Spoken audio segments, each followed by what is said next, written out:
এইখান থেকে দেখতে পাবেন। এখন আমরা ছোট্ট করে সেই আছে যতক্ষণ ফরমাইশি গজল বলি, তারপর ইনশাল্লাহ আবার অন্য গজলে ফিরে যাবো। লিখছে তখন আছে যতক্ষণ মোরে দেহেতে প্রাণ, আছে যতক্ষণ মোরে দেহেতে প্রাণ, আমি করে যাব নবীর গুণগান, আমি করে যাব নবীর গুণগান। যত দিকে না বাধা ইবলিস শয়তান, যত দিকে না বাধা ইবলিস শয়তান, আমি করে যাব নবীর গুণগান, আমি করে যাব নবীর গুণগান। আছে যতক্ষণ মোরে দেহেতে প্রাণ, আছে যতক্ষণ মোরে দেহেতে প্রাণ, আমি করে যাব নবীর গুণগান, আমি করে যাব নবীর গুণগান।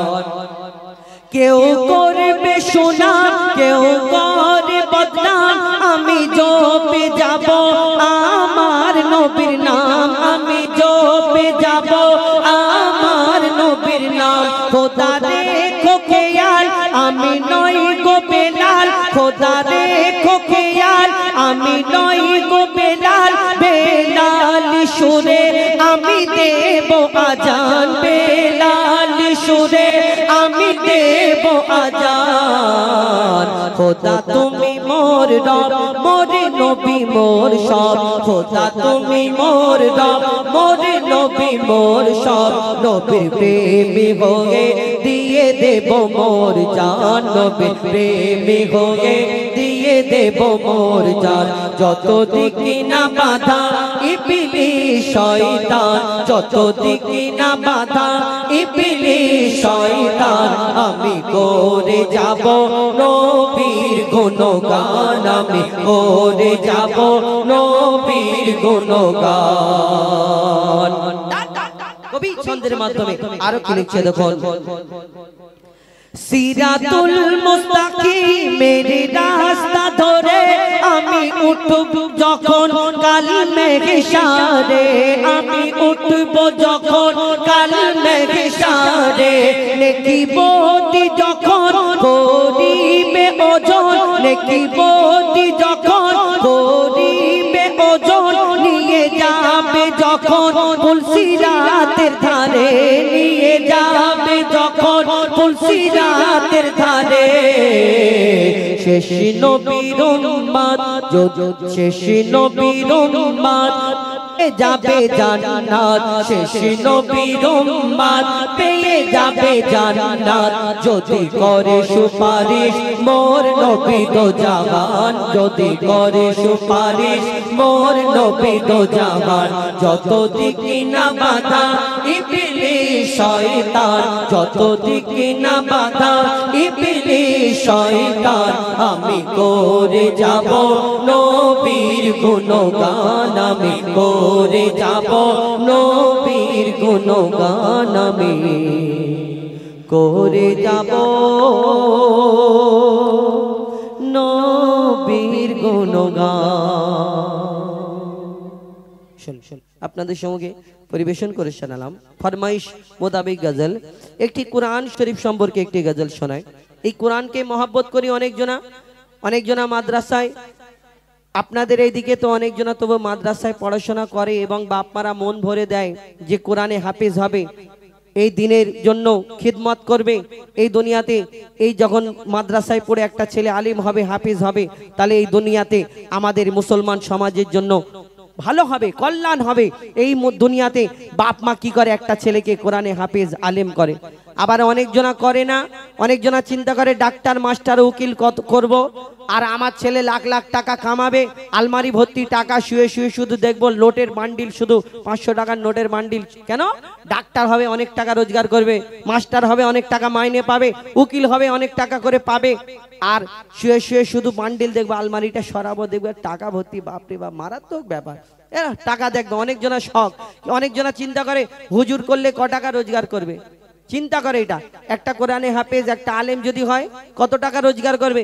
এই কারণে আমরা কি করি বলে, মাদ্রাসায় দিয়ে অনেক সময় আমাদের একটা ছোট্টখাটো মাদ্রাসা, যেই কয়েকদিন আগে মাদ্রাসায় জলসা হয়েছে, আপনারা ইউটিউবের মাধ্যমে আমাদের আসমানি গজল লাইভ এই চ্যানেল থেকে আমাদের মাদ্রাসার অনুষ্ঠান দেখানো হয়েছে, দেখতে পাবেন, লাইভ দেখানো হয়েছে। 4টে ছেলে পাগড়ি পেয়েছে, এর আগেও 3টে ছেলে কোরআনে হাফিজ হয়েছে। যাই হোক, দোয়া করবেন, ভাববেন না আবার পরে চাঁদা চাইবো, এরকম ব্যাপার না। শুধু বলা উদ্দেশ্য হলে দোয়া করবেন যেন এই দিনের খেদমতে আমরা থাকতে পারি। তো এই মাদ্রাসায় আমরা অনেকজনা মন ভরে দিইনি, আমাদের ওইখানে অনেকজনা আছে, এই মাদ্রাসার কথা বললে অনেকজন অনেক কথা বলে, মুখটা ঘুরিয়ে নেয়। কেন?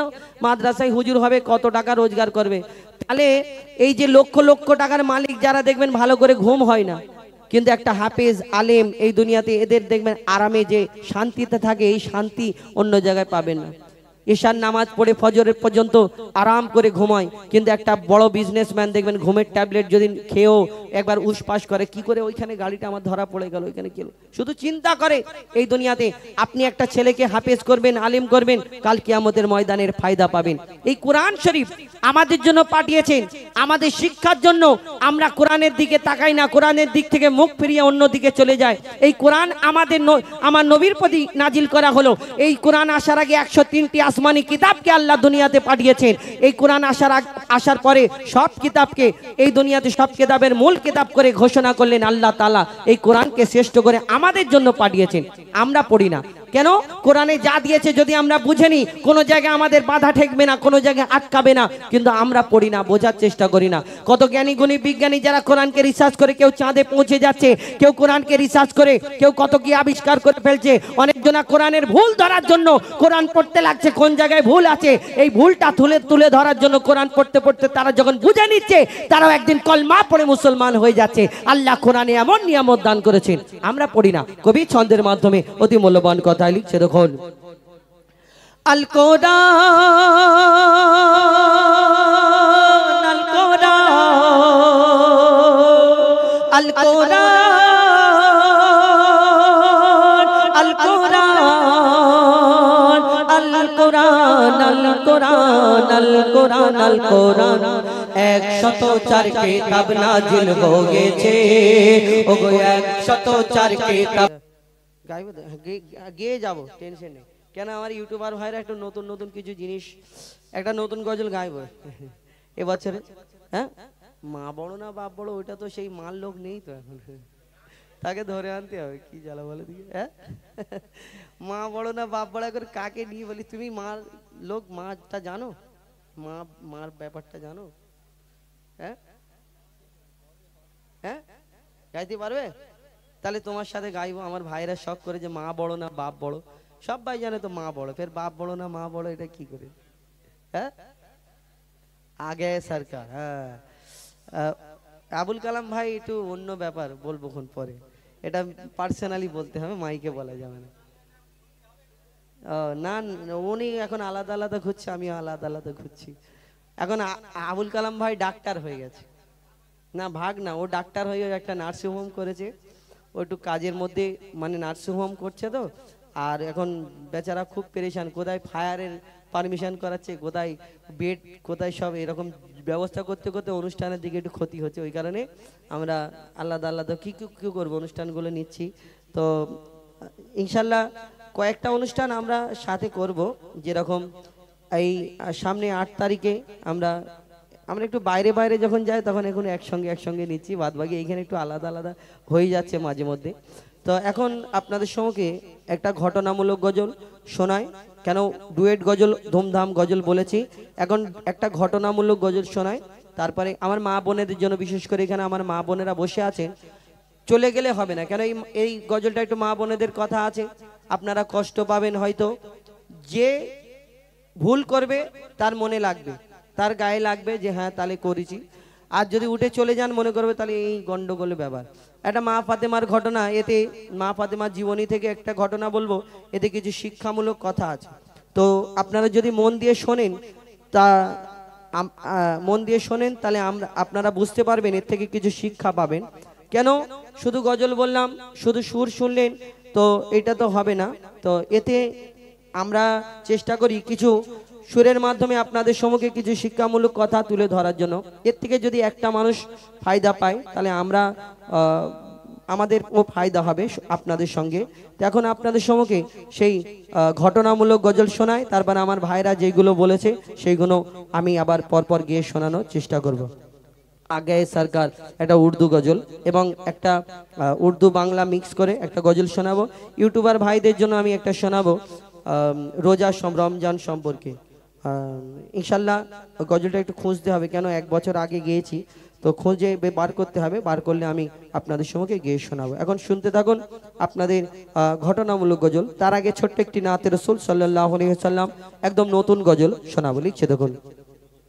মুক্তিদাতা আল আমিন নবী আমার, ভুবনে তুমি অনন্য উপহার। মুক্তিদাতা আল আমিন নবী আমার, ভুবনে তুমি অনন্য উপহার। মুক্তিদাতা আল আমিন নবী আমার, ভুবনে তুমি অনন্য উপহার। খোদার পরেতে শান মহৎ বুদ্ধিমান, খোদার পরেতে শান মহৎ বুদ্ধিমান। নূরে নূরান্বিত রূপের বাহার। মুক্তিদাতা আল আমিন নবী আমার, ভুবনে তুমি অনন্য উপহার। মুক্তিদাতা আল আমিন নবী আমার, ভুবনে তুমি অনন্য উপহার। মুক্তিদাতা আল আমিন নবী আমার, ভুবনে তুমি অনন্য উপহার। আমার নবীকে আল্লাহ এত সুন্দর করে ধরনের বুকে পাঠালেন। আমরা যদি একটা কালো ঘরের মধ্যে ঢুকে যাই, লাইট জ্বলে, আমাদের ছায়াতে সেই ঘরটা অন্ধকার হয়ে যায়। আমার দয়ার নবীকে আল্লাহ এত সম্মান এত সুন্দর করে ধরনের বুকে পাঠালেন। আমার দয়ার নবী অন্ধকার ঘরেতে ঢুকলে তার রূপের আভাতে ঘরেতে একটা সূর্য যদি পড়ে থাকতো, সেই সূর্যটাও খুঁজে পাওয়া যেত। এত সুন্দর আমার দয়ার নবী। আমরা কোনোদিন ভাবতে পারি আমরা অন্ধকার আলো ঘরেতে ঢুকলে অন্ধকার হয়ে যায়? আমার দয়ার নবী দো জাহানের বাদশাকে আল্লাহ এত সুন্দর করে ধরনের বুকে পাঠালেন। একটা সূর্য ছোট্ট মতো যদি পড়ে থাকতো, সেই তার রূপের আভাতে সেই সূর্যটা খুঁজে পাওয়া যেত। কি সুন্দর করে বানালেন কবি ছন্দের মাধ্যমে। লিখছে দেখো। তোমার আবাতে আধার ঘরেতে সূর্য খুঁজে পাওয়া যেত। তোমার বিনয়ী শালীন ব্যবহার সবাইকে মুগ্ধ করিত। তোমার আবাতে আধার ঘরেতে সূর্য খুঁজে পাওয়া যেত। তোমার বিনয়ী শালীন ব্যবহার সবাইকে মুগ্ধ করিত। মিষ্টি মধুময় মুখের ভাষা তোমায়, মিষ্টি মধুময় মুখের ভাষা তোমায়। অনুপম তুমি সেরা রূপকার। মুক্তিদাতা আল আমিন নবী আমার, ভুবনে তুমি অনন্য উপহার। মুক্তিদাতা আল আমিন নবী আমার, ভুবনে তুমি অনন্য উপহার। মুক্তিদাতা আল আমিন নবী আমার, ভুবনে তুমি অনন্য উপহার। ভালোবাসিয়া ভালোবাসিব মনে প্রাণে নির্ভাবনা। ভালোবাসা ভালোবাসা এরকম ভালোবাসতে হবে। এখন ভালোবাসা তো ডিজিটাল যুগ, যত দিন যাচ্ছে ভালোবাসা বেশি দিন টেকসই হয় না। 2-4 দিন হয়ে সুতো পচা সুতো দিয়ে বাঁধা ছেড়ে যাচ্ছে। আগে তবু চিঠি পর্যন্ত ঠিক ছিল, দেখাশোনা দেখা সাক্ষাৎ হতো না, চিঠির মাধ্যমে ভালোবাসা করতো মানুষ। ভালোবাসা খারাপ ভাববে না, শুধু ওই ভালোবাসাকে ভালোবাসা বলে না। এই দুনিয়াতে কবি বলছে এমন ভালোবাসা ভালোবাসতে হবে যেন এইখান থেকে নিয়ে আর কাল কিয়ামত পর্যন্ত এই ভালোবাসা বরকরার থাকে। এই ভালোবাসার খুশবুটা সেই কাল কিয়ামতের ময়দানে যেন ছড়িয়ে যায়। এই ভালোবাসার রংটা কালকে কিয়ামতের ময়দানে এমন রংটা ছড়াবে, কাল কিয়ামতে এই ভালোবাসার ফায়দাটা যেন সেখানে পাওয়া যায়। ভালোবাসা এখন ডিজিটাল যুগ, ভালোবাসায় চুল্লু করে বানিয়ে দেয়, হয় না? চুল্লু করে বানিয়ে দেয় কেন? ভালোবাসা এখন ধোঁকা দিলে সাইডে কেন? ভালোবাসা ধোঁকা খেয়ে আর ওইদিকে ধোঁকা খাচ্ছে, ওই সাইডে গিয়ে ওই অন্য কিছু খাচ্ছে কেন? নেশা করবে, তবে সেই ভালোবাসার কথাটা ভুলে যাবে। আর কি ভালোবাসা দুনিয়াতে তোমাকে চুল্লুখোর বানায়? এই ভালোবাসা এমন ভালোবাসতে হবে কাল কিয়ামতের ময়দানে তোমাকে সেখানে সবাই সামনে মা মুখ তুলে দাঁড়াতে পারো। কবি ছন্দের মাধ্যমে আর কি লিখছে দেখো। ভালোবাসিয়া ভালোবাসিব মনে প্রাণে নির্ভাবনায়। তোমায় যদি পাই আর কিছু না চাই, তোমায় যদি পাই আর কিছু না চাই, রবে না আখিরাতের ভয়। ভালোবাসি আর ভালোবাসিব মনে প্রাণে নির্ভাবনায়, তোমায় যদি পাই আর কিছু না চাই, রবে না আখিরাতের ভয়। মুজিবুল থাকিলে নবী প্রেম নলে, হুজাইফা থাকিলে নবী প্রেম নলে, কবর হাসর মিজানে পাবে ছাড়। মুক্তিদাতা আল আমিন নবী আমার, ভুবনে তুমি অনন্য উপহার। মুক্তিদাতা আল আমিন নবী আমার, ভুবনে তুমি অনন্য উপহার। মুক্তিদাতা আল আমিন নবী আমার, ভুবনে তুমি অনন্য উপহার। খোদার তরিতে শান মহৎ বুদ্ধিমান, খোদার তরিতে শান মহৎ বুদ্ধিমান, নূরে নূরান্বিত রূপের বাহার। মুক্তিদাতা আল আমিন নবী আমার, ভুবনে তুমি অনন্য উপহার। মুক্তিদাতা আল আমিন নবী আমার, ভুবনে তুমি অনন্য উপহার।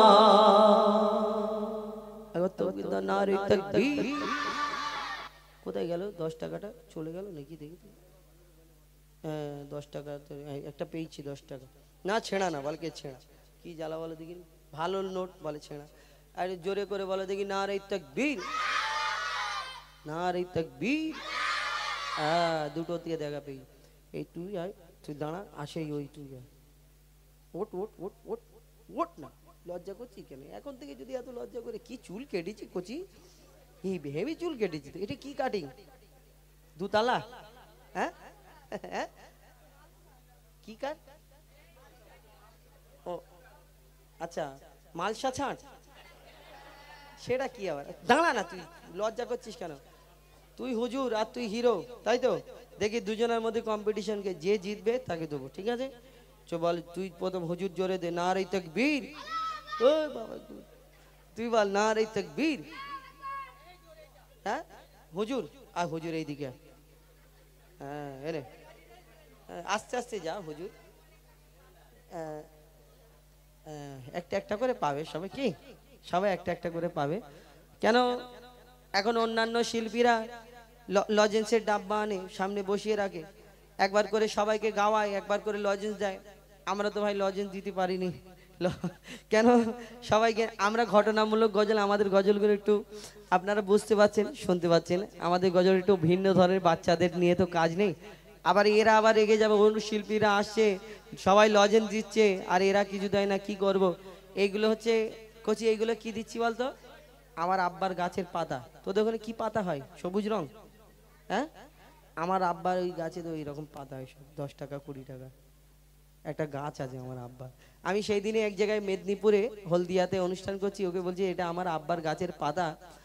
ও বলছে দাদা, হ্যাঁ, সে একটা ছেলে বাচ্চা এসে, আমি খুব কান্নাকাটি করছে, আমি ওকে টাকাটা দিয়েছি 10 টাকা, বলে আবার কাঁদছে, আবার 20 টাকা দিয়েছি, বলি আচ্ছা ওইটা নিবি নি, এটা নে। বলে না আমি পাতা নেবো না। আমি কেন কাঁদছি? বলে পাতা না, আমি তোমার আব্বার গাছটাই নেবো।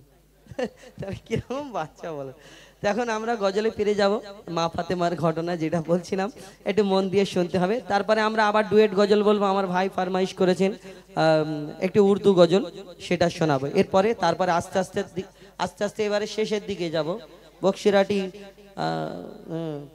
বক্সিরাটিতে আমরা এসেছি, এই কমিটিকে নিয়ে একটা গজল শোনাবো এবং পরপর কিছু ডুয়েট গজল বলবো, তারপরে আপনাদের কাছ থেকে বিদায় নেবে ইনশাল্লাহ। আপনারা ছেড়ে দিলে আমরা চলে যাব। তো আপনারা তো কেউ উঠছেন না, অন্য অন্য জায়গায় 10:30 বেজে গেলে সব আস্তে আস্তে উঠে যায়, এখানে আস্তে আস্তে লোক এসে বসছে, দেখি আল্লাহ ভালো করে কি বলে, সবাই এসে এসে বসছে। যাই হোক, আমরা এই ঘটনামূলক গজলটা শোনাই, একটু মন দিয়ে শুনতে হবে, আর মা বোনেরা গল্প করবে না, এই গজলটা অনুরোধ করব। তো একদিন হযরতে আলী কারামাল্লাহ ওয়াজহু, তানার স্ত্রী, তানার বিবি মা ফাতেমা, আমার দয়ারের নবীর বেটি নবী নন্দিনী মা ফাতেমা, একদিন হযরতে আলী যুদ্ধে যাবে বলে রেডি হচ্ছে, যুদ্ধে যাবে, তানার সবকিছু সরঞ্জাম রেডি করে দিচ্ছে মা ফাতেমা, আর রেডি করে দিচ্ছে সঙ্গে সঙ্গে।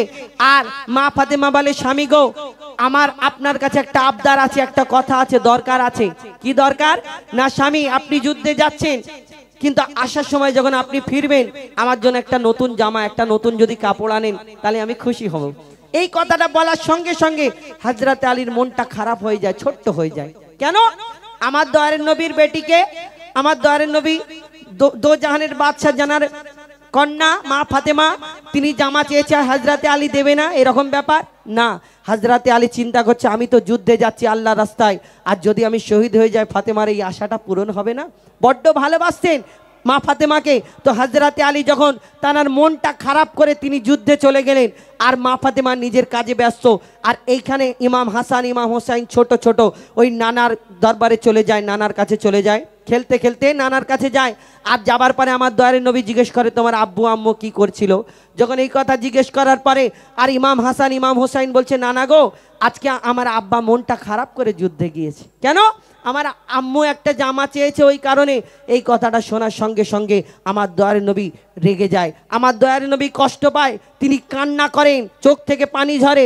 আমি ফাতেমাকে এত শিক্ষা দিলাম, আর আমার ফাতেমার জন্য তার আলী, আমার আলী তার স্বামী কষ্ট পেয়েছেন, এটা কেমন করে হয়? তারপর কি ঘটনা হয় মন দিয়ে শুনতে হবে। লিখছে দেখুন, স্বামীর মনে মা বোনেরা ব্যথা দিও না, আমার নবীর ঘোষণা ঘটনা শোনো মা ফাতেমা, ঘটনা শোনো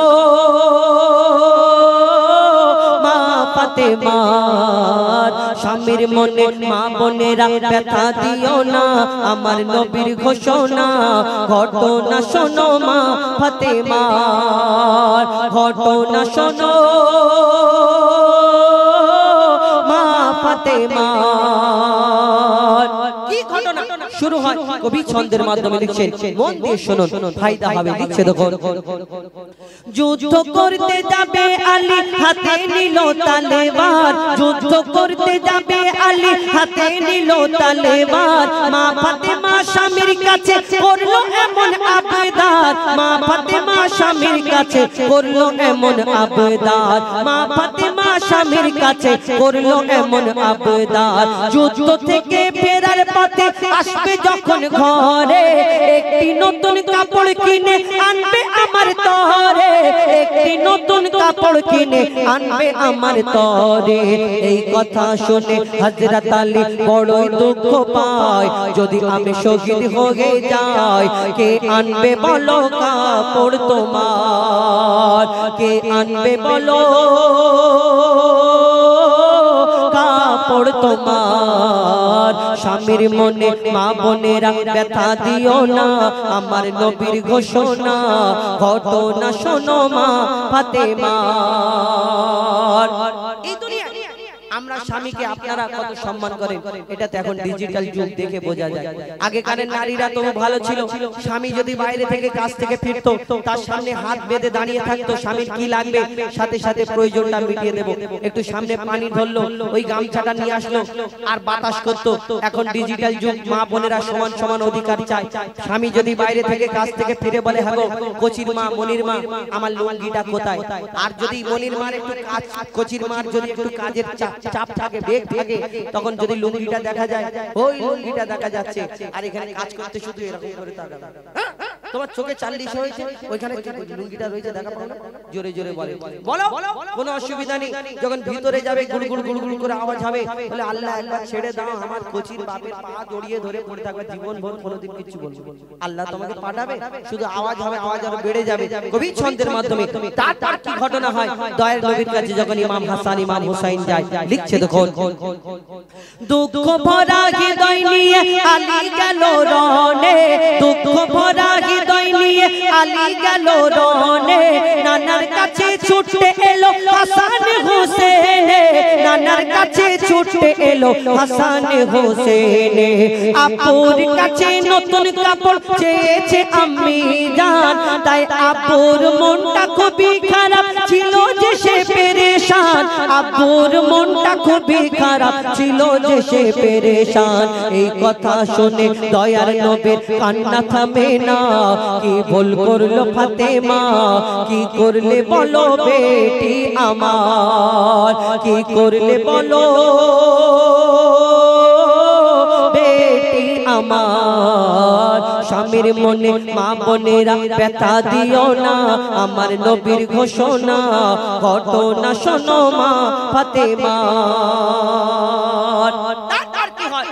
ইমাম ওই আমার দয়ার নবী প্রত্যেকদিন মা ফাতেমার ঘরেতে খোঁজ খবর নিতে যেতেন বেটির সঙ্গে দেখা করতে যেতেন এই ঘটনাটা শোনার পরে আমার দয়ার নবী মা ফাতেমার বাড়িতে আর যায় না দুদিন হয়ে গেল তিন দিন হয়ে গেল মা ফাতেমা পেরেশান চিন্তা করে আমার আব্বা কেন আমার বাড়িতে আসে না মা ফাতেমা ছুটে ছুটে আমার দয়ার নবীর কাছে যায় আমার দয়ার নবী অন্যদিকে ফিরে যায় মা ফাতেমার দিকে তাকিয়েও দেখে না কি বলে কবি ছন্দের মাধ্যমে আরো কি লিখছে দেখো যার মুখ না দেখে ঘুমাতো না দয়ার নবীজি আমার যার মুখ না দেখে ঘুমাতো না দয়ার নবীজি আমার রাতের পরে রাত কেটে যায় মুখ দেখে না ফাতেমা রাতের পরে রাত কেটে যায় মুখ দেখে না ফাতেমা মা ফাতেমা ছুটে এলো আব্বা জানের কাছে তবু বেটির মুখ দেখে না পেছন ফিরে আছে তবু বেটির মুখ দেখে না পেছন ফিরে আছে বলছে নবী ও গো বেটি বাড়ি চলে